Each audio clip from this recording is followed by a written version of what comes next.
আজকেরই তো সেই দিন 1992 6 ডিসেম্বর একদল উগ্র হিন্দুত্ববাদী সন্ত্রাস ভারতবর্ষের 550 বছরের ঐতিহাসিক মসজিদ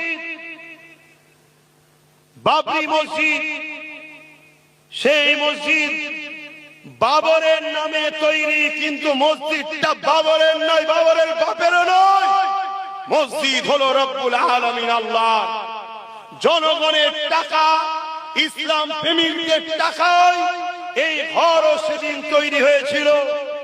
সেই ঘরকে জোর করে এই 6 ডিসেম্বর 1992 একদল উগ্র হিন্দুত্ববাদী সন্ত্রাসরা মসজিদকে শহীদ করে দিল। মসজিদ শহীদ হয়ে সেই দিন ভারতের মুসলমানকে মেসেজ দিয়েছিল, তোমরা আমার কাছে না আসার দরুন আজ আমাকে ছিলিবিলি খেলা হলো, তোমরা আমাকে পিয়ার না করার দরুন আজকে আমাকে নিয়ে এরা শহীদ করলো, তোমাদের জন্যই আজ আমাকে এরা টুকরো টুকরো করলো, আমার ইটগুলোকে খুললো, আমার ঢালাইগুলো ভাঙলো, আমাকে এরা জমিনে মিশিয়ে দিল। এ উম্মতে মুহাম্মাদি, আমি মসজিদ কিয়ামতের দিনে তোমাদের বিরুদ্ধে নালিশ জানাবো। আমাকে শহীদ করা হয়েছিল উম্মতে মুহাম্মাদি ঘুমিয়ে থাকার কারণে, সেই দিন বাবরি শহীদ হয়ে আমাদেরকে জাগিয়েছিল।